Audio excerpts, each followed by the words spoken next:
when I was 15, a boy during the Pledge of Allegiance goes, "Hey, Rekha, John Smith wants you to know you have a nice piece of ass." And I went home and I donated all of my pants to the Salvation Army. Hello and welcome to the Roast of Your Teenage Self podcast. I am your host, your roast coming queen, a girl who absolutely pretended to understand what Donnie Darko was about, Alise Morales. And with us today, guys, we've got such a good friend. We got an old friend. She's a comedian and actress. You recognize her from College Humor, the Between Two Ferns movie, Auntie Donna's Big Old House of Fun, and she was also one of JFL's 2020 New Faces. But before all of that, she was a graduate of Conestoga High School. It's Rekha Shankar.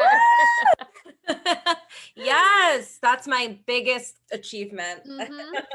Hey, listen, we put in a lot of work to get that high school degree. It really, honestly, I mean, I'm sure people talk about this, but like the amount of work I had to do for AP classes in high school was unbelievable. And then when I went to college, it was like, okay, I guess thank you, because like now this is much easier. Yeah, I can't remember what episode we were talking about this on, but the terms of high school, like I would never accept that as a job today. They were like, you get up at 6 a.m. You work all day. Then you go home, there's more work and you gotta finish it. Yes, you have to finish it. And it's all in different subjects. None of them will bleed over into each other. There's nothing you do for one class that suffices for another. It is all completely different shit. Yes, it's actually that you work for 15 departments at once. Yes, exactly. You have 15 jobs. You're like accounts payable, you're marketing, you're also the spokesperson, you also are the copywriter and the CEO. At the same time. Truly, like everything is your department. You're responsible for everything. You have homework, you have work when you get back from school. And it's also not okay to like just be involved in the stuff you do during the day. You really are supposed to stay and do more, like you have to do extracurriculars. You have to like, and then on the weekend you gotta go other places. And then you got people harassing you for being on the phone for 6 hours with your friend. And you're like, okay. Exactly. I would never accept those for free. Nothing. For absolutely zero pay. Well, wow. So I always like to start off by asking, Conestoga High School. Well, first of all, what was your mascot? We were the Pioneers or the Generals. How was your Pioneer fashioned? I think it was like a coonskin hat, like real Davy Crockett looking motherfucker. Yep. And what like flavor of high school was it? Like public, private, sports focused, academic? What's the student body makeup, etc.? Yes. So we were a public school, and at the time that I went, we were like the #1 public school in Pennsylvania. Hello. We were super academic focused, but also had a really good like crew team. And I'm sure other sports teams, but that's always the one I heard. But yeah, like the circle I was into was so AP focused. I took like 13 APs in high school, and that was like low. My friends, most of my friends took like around 15, I would say. What APs did you take? Let's go. Thank you for asking. Okay. So freshman year, I didn't take any. And that was like, whoa. Because a lot of my friends were just like, we're going to take AP Bio freshman year, even though that was a sophomore year class. Oh, I was trying to think. I was like, were there APs available freshman year? And I think AP Bio was the one. And you know what? At my school, the year before us, they changed it for our year, and it was so sad. If you did AP Bio, you got to train a baby duck. You could train it to do anything. You could train it, Rekha, anything. As an AP Bio student, you got a baby duck, and it was like, I don't know, they were teaching it about responses. I don't know, but you had got to train your baby duck to do a trick. That is, while I would have loved to participate in that, I do think it is excellent that they discontinued that. That sounds really bad. Absolutely not. First of all, my parents would have been pissed if I brought home a duck. Absolutely not. Of course. Also, like, are all of those ducks traumatized after that experience? Probably. What happens to them after? And now they know this trick? And now you rolled over and now we put you straight into the trash. Like, what happened to the ducks after? I don't know. Yeah, we didn't have anything like that, but like AP Bio was the thing. If like you were really smart freshman year, you took AP Bio, and I was like, oh my God. And when I was in this is not high school, but in 6th grade, after the year ended, my teacher recommended I go to above math. There was like above, on, and below level math in middle school. Yes. And I was like, I was not confident at math at all. And I was like, well, are there materials I can do over the summer? So she gave me a packet. I did all this work over the summer. And then the first day of 7th grade math, I was like, I won't be able to do this. So I dropped myself down to on-level math. Really? Even after you did all the work? I know. And my teacher approached me, I want to say once a week for 2 months. And he's like, I really think you should move up. I was like, nice try. I'm too stupid. Sir, excuse me. I'm too dumb. And so I stayed in that level math the whole year. And then at the end of that year, he was like, you have to move up a level. And I was like, fine. Well, is there work I could do over the summer? And so he lent me a textbook and I did all this work over the summer. And then I went to like there was above and then there was above. So I went to the first level of above math for 8th grade and I was fine. But really? This feeds into like, I thought I was too dumb freshman year to like do a bunch of stuff. The ability, like, when you're a kid to just like spiral out on something and think that like the consequences are going to be so bad. Like I would love to go talk to 6th grade Rekha and be like, what do you think is going to happen if you're in a slightly more advanced math class than like you're necessarily prepared for? But you were like, I couldn't possibly do that. I truly was like, I will feel so stupid and I will fail out of this class because like anything that intimidated me on day one, it's so dumb. The whole point of the class is like, you learn stuff you didn't know. But if someone said like a word I didn't know, I was like, I'm too stupid for this class or whatever. Yeah. Like, it's like, you're supposed to learn in the class. Granted, there are definitely times where people end up in a class that it's like too much for them. Yes. Totally. But like, I would venture to say I was too stupid to know if something was too hard for me. So I should have chilled out because freshman year, like I didn't take any AP classes. I took all honors classes. Because I was so self-conscious about that math thing, I took an elective math class, which meant I had to take 2 math finals.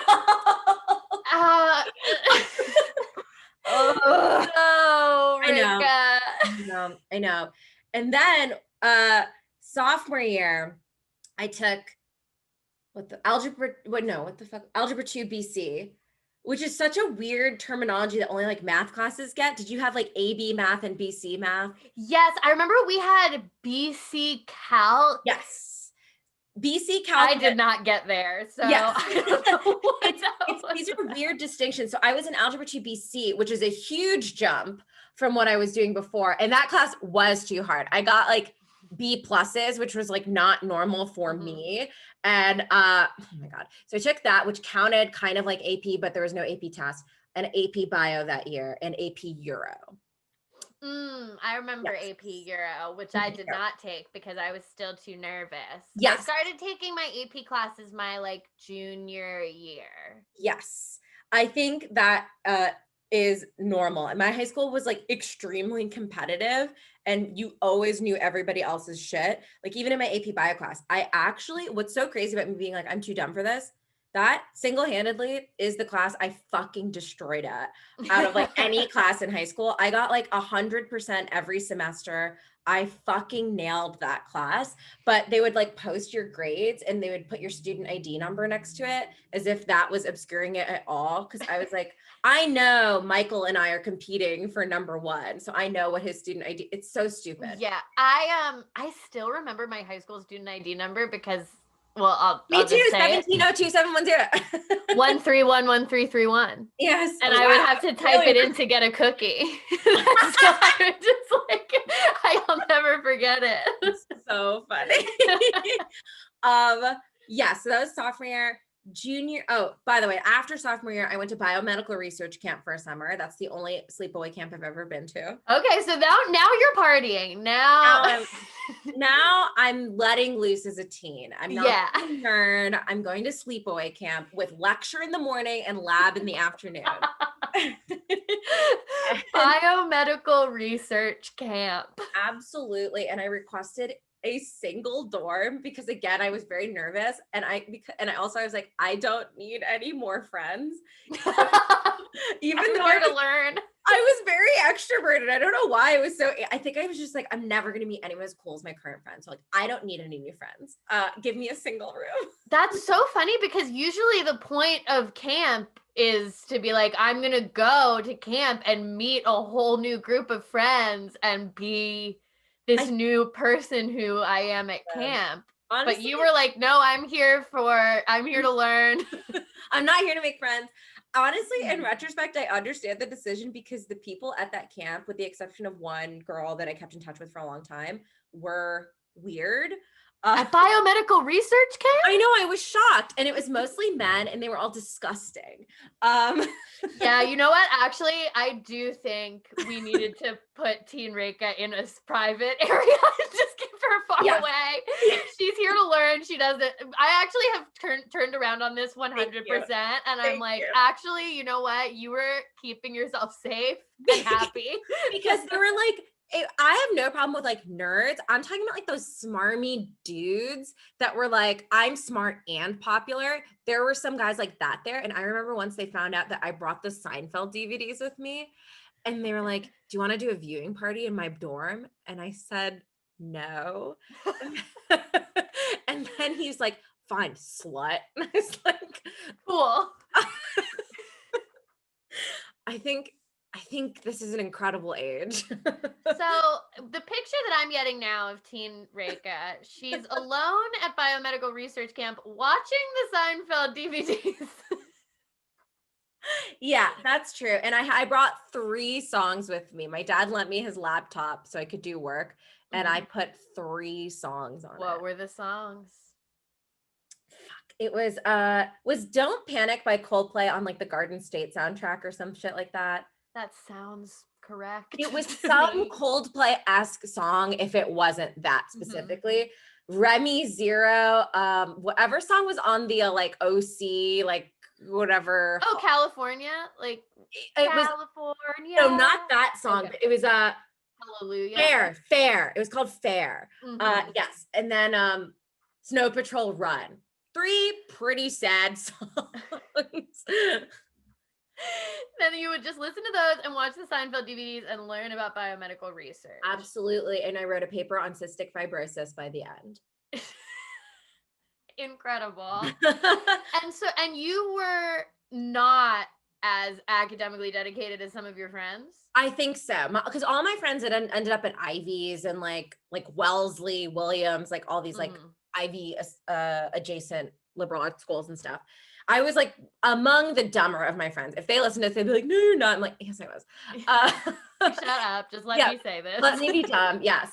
Because like, I just had to work so much harder to do the same things. Like I was studying all the time. I did shit like I would take notes and I would tape it in my shower while I was showering. So I could never stop studying. Shit like that. Because otherwise I just like wouldn't get the same grades as them. I was studying all the time. And I like junior year, I took AP Psych, AP US, AP, what the fuck did I take? AP US was my big one that I crushed. Yes. crushed AP Oh, I US. totally buy that. I was surprised I did well in AP US because history is not my subject, but I think it helps that you basically take US history from first grade until Yeah. I will say that I did take AP US history in the Commonwealth of Virginia, and so I learned some things that I would say are incorrect, but Yeah.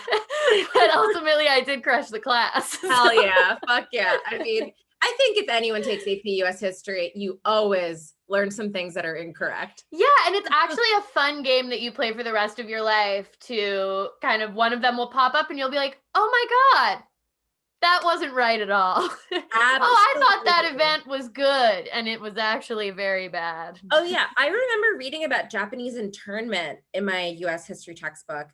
And I do remember it wasn't a huge section. It was like a couple paragraphs. And then when I learned what the severity of Japanese internment was, I was like, this was so recent, guys. Well, it's also like it would be one of those things where it's like you have the regular part of the textbook and then it's in like a different little yeah, it's box. like, did you know? Yeah. Yeah, did you know that we put Yeah. people in camps? And it's just like that's like something that's extra. Yeah, that's like if you care to look at the footnotes or the sidebar things. There's a little history book with a face that's like, did you? Yeah, exactly. Have you heard? A little owl, yeah. We did atrocities. Yeah. We had our own version of camps. Like truly mortifying. Great. Yeah. We do get to this point on every podcast where we're just screaming about like the history classes we took and like how we didn't learn anything correctly. So do you think your goal when you were like doing all of these classes, was your goal because you felt like you wanted to keep up with your friends? Was it because you wanted to get into a good college? Was it that you like just didn't know what else to do? I think, yeah, I definitely wanted to keep up with my friends because all my friends were super smart. I wanted to keep up with like family members, like older cousins and stuff of mine that I saw get like praised for, going to a good school, all this sort of stuff. Cause like, I didn't tell you my dark past, Alise, which is I was a bad student at one point. Oh no. Elementary until 5th grade, I was a bad student. I would cheat on all my tests. I never studied. I was completely like eyes pointing in two different directions. Like, I don't even think I knew like what school was for, what I was doing at all. What was your cheat method? Yeah. So during like I've never been a reader. So like during and now I read way more, but like especially in elementary school and early middle school. So we would do this Wordly Wise textbook, which was like a vocab and like reading comprehension thing. And my best friend at the time was a super reader. And so she would always be like the first to finish. And she would just like not turn hers in yet and kind of like angle it toward me and do that kind of shit. That's a good friend though. Listen, that's a good fucking friend. She didn't let me get held back.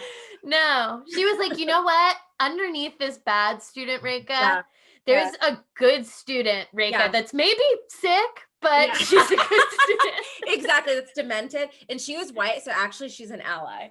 And that's nice. And that's what it actually is. That's a beautiful allyship. So were your parents very did they follow along with your academics heavily? Listen, I don't know. So it's funny because like I know there's a stereotype with like a lot of Asian and South Asian parents, like, oh, they're very strict. My parents, if you ask them like what college I went to, I think my dad definitely knows. My mom probably can guess. Like they are so oblivious. They did not pay attention at all. They were never like, hey, did you do your homework? They are not aware. It is not like the thing where like, hey, don't you have a test, young lady? Not a chance in hell did they know any single thing I had to be doing. So they were never like, wow, are you not doing your homework? Like, it wasn't that nobody cared. It's just they had no like discipline. Like I've never been grounded. Like none of that stuff. So all of that was self-generated. Absolutely. I literally remember the day in 6th grade, I went home and I was like, I am not a good student.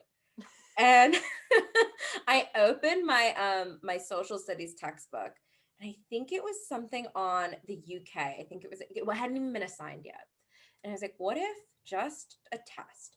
What if I read this chapter and like take notes and like learn? And at the end of that week, there was a pop quiz. By that time, we'd been assigned the chapter, but I had like 3 extra days to marinate on this or whatever. And I got a 10 out of 10 on it or something meaningless. But I was like, wow, I can do it. And you just wanted that high ever since that Absolutely. 10 out of 10. I mean, listen, there was a feeling of like getting your paper back and like seeing a good grade on it and like your teacher drawing a little star or something that like, how do I get that back in my adult life? Literally, how do I get that back? I can't even get a job to tell me they've rejected me. Yeah, it's like I can't even get negative feedback. Absolutely. Absolutely just sending stuff out into the void. Was it good? We have no idea. I remember back in 9th grade when I was like having a really just not good time. And then I studied for this one test. I had like a come to Jesus meeting with my teachers and they were like, good. They were like, you don't need to be failing this class. You probably actually like this class. And I was like, I think you're right. Yeah. So I did well on this test about Greek history. And I remember my teacher wrote like, welcome back. On the that is test. I was like, that. Oh my God. And I felt it. I felt like I was back. It is so crazy how those little tests or triumphs as a teen or a kid like really stick out. Were you a good test taker in general? See, I guess it's like my definition is different because to me, a good test taker, all my friends who were good test takers, didn't really need to study very much. I needed to study. So I was never like, I'm a good test taker. I'm like, I studied my ass off. I guess my definition would be more about like, do you feel like did you feel like you knew what like a test wanted from you? Because I felt like I had a lot of friends who were really, really smart, but they had test anxiety. Yeah. And they had a really hard time. Like they would get overwhelmed with like the multiple choice of it all. Whereas I was very like, I can see that. I felt very like I could tell what the test was trying to say. I was like, oh, I think I can see the little clues to the answer in this. I think that's awesome. I was not like that because I don't think I had critical thinking skills or the ability to read. So I think I don't think I got like tremendous test anxiety, but when I took a test, I was very like, I could miss those little like roadmaps and stuff. I like remember once during an AP Lang test, this is such a deliciously high school thing where someone goes up to the teacher in the middle of the test and points something out. And then the teacher goes, for number 10, answer choice C should say this. Mm-hmm. And then there's a collective, oh, you would only be correcting that if that was the correct answer. Interesting. Yeah, exactly. And like, I would get that, but I would get that like 4 seconds later than everybody else because I was like, oh no, what is the right? And then they're like, no, why would you need to correct a wrong answer in a multiple choice like section or whatever? Yeah, like why would it be important yes. for this to change? So, yes. Here's a story from AP History World is I remember for I think the AP US the APUSH test there was like there was a aspect of the test where you had to read some original documents. Are you talking about a DBQ? The DBQ, yes. Oh my God, I completely forgot that's what it's called. Okay, the DBQ. I just like one of the documents I just couldn't figure out how to work it in, so I just cited it randomly next to a random sentence, and I got a 5 on that exam. Listen, those things. Okay, I will say when it came to essay writing, I was a good test taker. I could figure out the like stuff that made it look like a good essay. Yeah. And I do think in a DBQ that skill kind of shines because you can like pick out what the important quotes are, even if you don't quite understand it.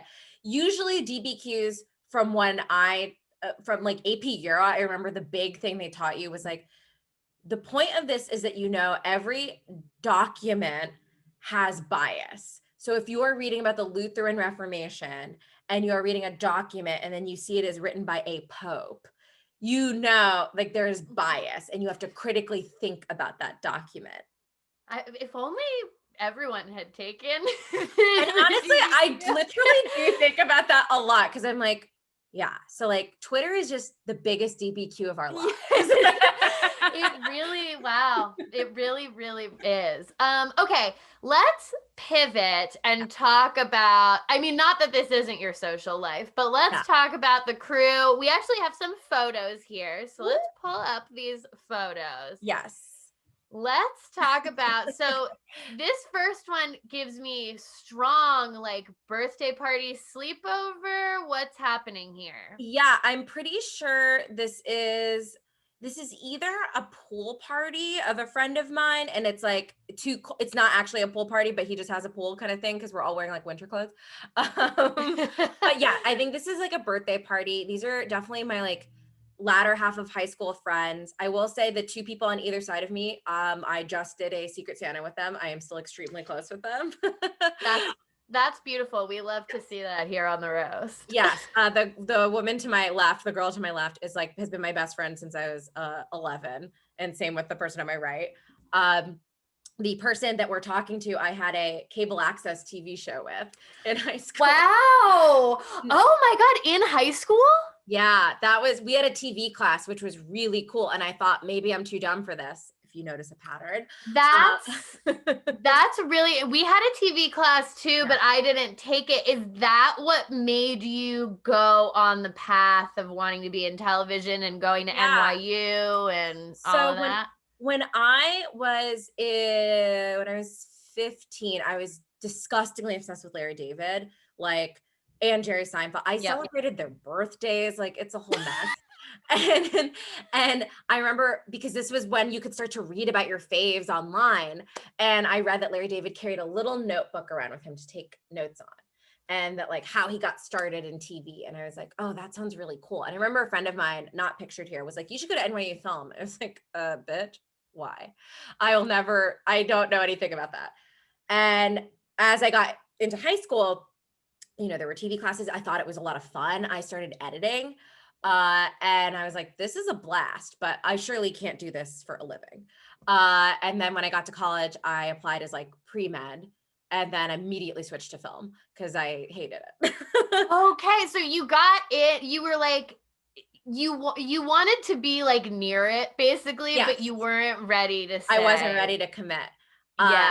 So in that picture too, I wanted to point out a deeply important high school story. Yes. Which is that, so those pants that I'm wearing, they are from the Urban Outfitters sales section. Great. And the two shirts, and let me tell you, Elise, probably 3 shirts I'm wearing were hand-me-downs from my cousin.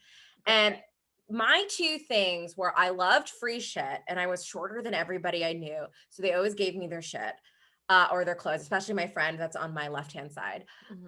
And when I was 15, a boy, during the Pledge of Allegiance, I sat down, and the guy that sat next to him went up to sharpen his pencil, and he goes, "Hey, Rekha, John Smith wants you to know you have a nice piece of ass." And that was not how I perceived myself. And I turned around and he went like this, and I like, call me. And I was like, what image am I portraying to the world? And I went home and I donated all of my pants to the Salvation Army.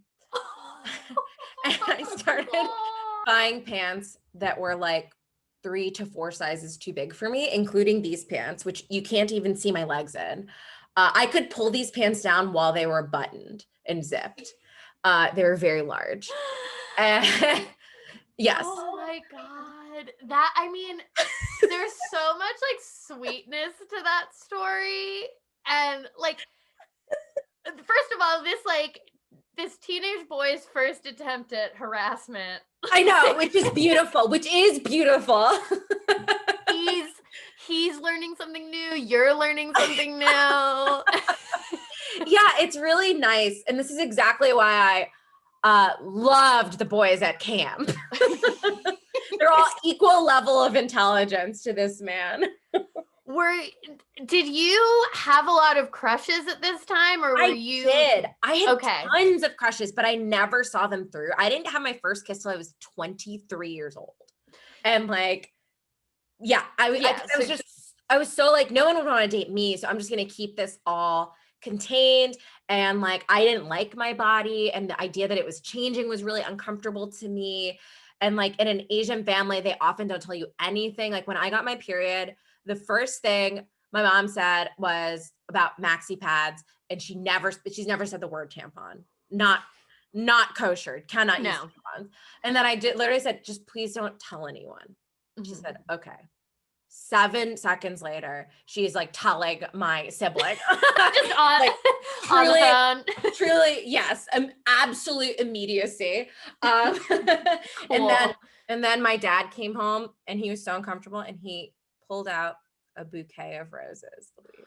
And I was like, no. And it was something clearly he had been told to do by somebody else. He was like, here. And I was like, please. So I was always so uncomfortable with all the changes happening. And just a line of deeply misguided men leading to your dad giving you roses when you're like, I really would just rather you not talk to me for the next 36 hours. Truly. And it was horrible. And then after this incident with that guy in the homeroom, my friends, and bless them, because they're also like, they don't know this, and they would probably be mortified. But they would be like, and they thought it was a compliment. They're like, Rekha, you should love your body. Your body's great. I was like, no, shut up. They literally once at, I think my birthday, bounced quarters off of my ass to be like, look, it's great. I mean, it seems like your ass was really making a splash, Rekha. Because yeah. I had a debut. Because this boy is like, I mean, the boys are talking about it. Your friends are talking about it. It was a big deal because then that was also, and this is such a tragic moment to me of childhood, when you start not being able to share clothes with your friends, like your bodies are changing. And like, this is with my friend, like I've always had friends that were super tall, and I was always short, so like we could never share. But my friends who I could share with, it was like, oh no, I'm getting an ass. You are thin as a rail and look like a model. For me, I was constantly, my brain was consumed at all waking hours with the fact that I don't have giant boobs. And I was just like, how am I going to move forward if I don't ever get giant boobs? Yes. And then it turns out like, it's fine. It turns out it's fine. If there are any teens listening to this, and you don't have giant boobs, it's fine. And if you do have giant boobs, it's fine. It's also fine. Both of them are fine. It's all great. Yeah. You can change them also if you want. That's actually literally true. It's also like, it's fine. It's nobody's business. And you can shop in whatever section. You can shop in whatever gender section. And honestly, because I was always short, whatever age section. My friends used to make fun of me for shopping in the kids section. I'm like, I am so much shorter than you. All these adult clothes to this day. My brother got me like a shirt or whatever, and it's like an adult small or whatever, extra small. I'm like, okay, my boobs are too big for this, and my body is too short. It goes down like past my ass. Like, it took me so long to realize, like, other people are built differently, or like, I mean, one for me that was huge was my hair, like, because I was so into like the emo lifestyle, and I did not understand why I could not get my hair as straight as Avril Lavigne's. Like, why can't I get my hair to be the same as this Canadian white woman? And yes. One day I brought a picture of her like into my salon when I was 13, and Julia, my stylist, shout out to her, she was like, babe, you're Latina. Like, this is not happening. You have really thick curly hair. Like, this is never going to happen for you. And I was like, finding out you have curly hair, it sounds like something you should know earlier, but I didn't. And I wanted to look like Ren Stevens, and it didn't happen for me. And I would try to do my hair like that. I would like I would tie it in 1,000 scrunchies so it would just be straight. Yes. I asked my mom for a straightener and she said no. I talked to a girl about chemically straightening and she said, do not do it. All my hair fell out. The only representation of curly hair that existed was to those completely crunched, like, you know, the completely gel crunched curl. Yeah. That was like girls at my school, when they wanted to have curly hair, they would do that. And it would be like their hair, the hardest hair in the world. Yes. Or it would be I remember when straight haired girls would curl their hair and I was like, imposter. You have no idea what it's like. You come into my house. Yeah, you come into my house with my hair. So were you going to the dances and stuff at this time? Did you go with a friend? How did you work all of that out? Yeah. So God, I went to school dances because I just thought they would be fun and I liked like singing with my friends and stuff like that. Never danced with a boy. Freshman year, did I go to I might have gone to homecoming. Sophomore year, I might have gone to homecoming again. Junior year, I went to junior prom. Mm-hmm. And this was it's like $75 because it includes dinner. Get out of here. It was fine. I bought a dress from like fucking Nordstrom Rack or some shit. You know, whatever fancy stores at the mall. My prom dress was from Cachet. Ooh, yes. Okay. I remember someone got like a custom dress at some like boutique and it was like, wow, I can't even fathom. No. So like I did do dances, but I think actually one of the pictures shows it might look like I'm at a school dance. No. I was part of, what was it? In the National Honor Society. I think we got to do like volunteer stuff. Mm-hmm. And there we go. And you can see my same friend on my right. And then my other best friend on my left, who I also did the Secret Santa with. I was all four of us. And I do want to point out that you are once again wearing 2 shirts and giant pants. Okay. These pants were from Urban Outfitters sales section. And they were a size, I want to say 10. I could pull them down completely buttoned and zipped up. There was the type of thing where when you belt it, if I had a belt, which I didn't, I was using my grandfather's belt that he had taped together until my friend made me a belt because she was like, you need a fucking belt. Where it like doubles back on itself because it's so like big. I just hated anyone looking at me. Those sandals were my mom's. She gave me. I am wearing 2 shirts because this was the YMCA dance, the Y dances. These were very popular social events for me and my friends. You can see my 2 friends in the back wearing red shirts. Mm-hmm. In theory, we should all be wearing some sort of volunteer shirt, but we would volunteer at 8th grade dances in high school every Friday night because they were so fucking fun because we would just dance. We would do nothing. And then we'd get like free punch and snacks and dance at this stupid party. And we did this so often. This is just one of many evenings. So your social life was to watch the 8th graders party. Dance. But you would dance as well. Exactly. Honestly, that feels like a great fucking deal. You found a way to go to a dance with your friends regularly where like and the social life hours.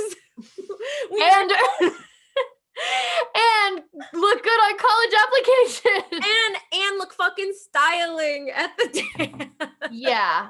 Well, honestly, I applaud it. Thank you. All right, let's roll through the rest of these photos. Yes. I think there's like 1 or 2 more we haven't seen. Okay, great. This is actually the first photo of me ever put on Facebook. Wow. And this is in my backyard.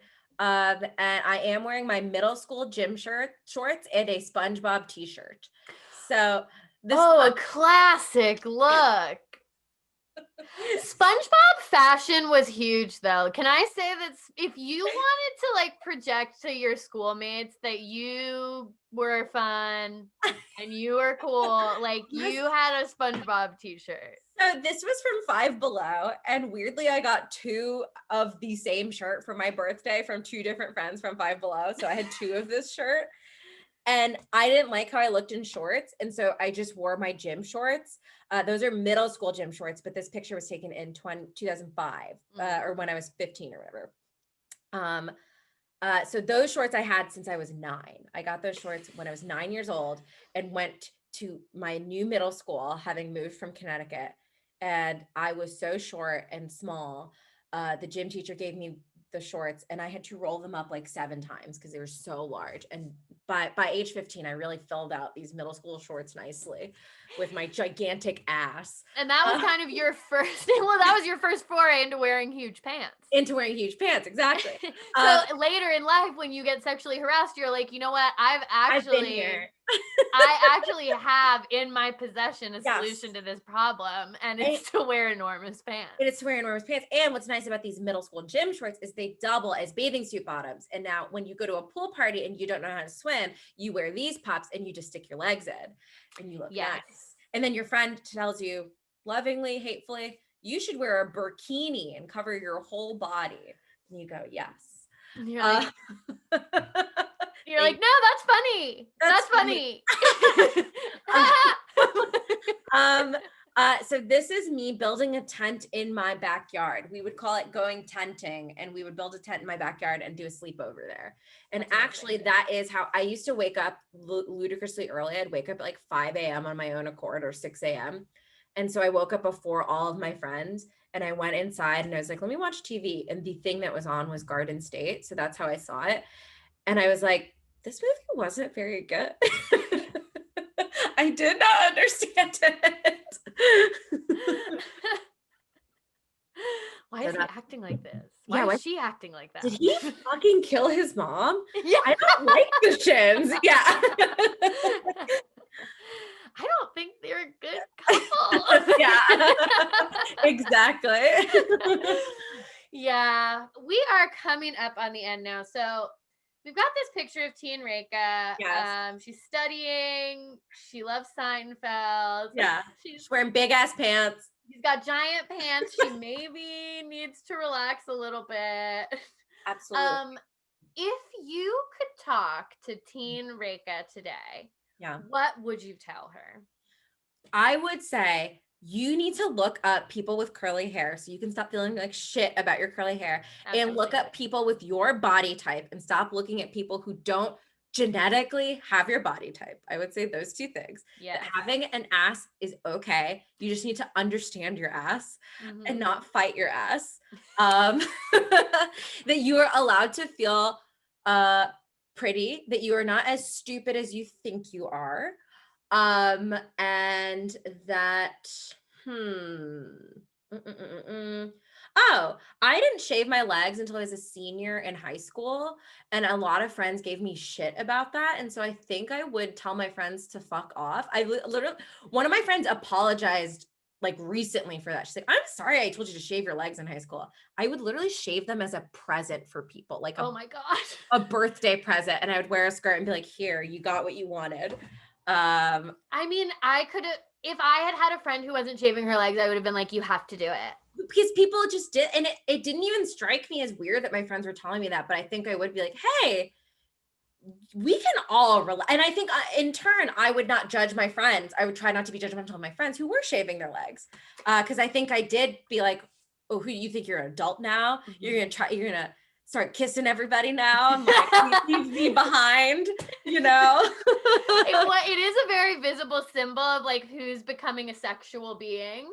Oh my God. And who is not doing that yet. The day my first friend went on her first date, I was like, oh my God, it's so cool. And once we got off the phone, I wept. Yeah. It's tough. I mean, I remember there being like a divide in my friend group when people started like doing stuff Yes. versus who hadn't done any stuff. Totally. And it was painful for everyone on both sides. It is painful. And I think I would tell that person, like, hey, it is okay. What they're doing is okay, and what you're doing is also okay. Well, I think that's beautiful, Rekha. I think that's a perfect place for us to end it. Thank you so much for doing the pod. This was amazing. Thank you for having me. And for everyone listening at home, this has been the Roast of Your Teenage Self podcast. Hell yeah.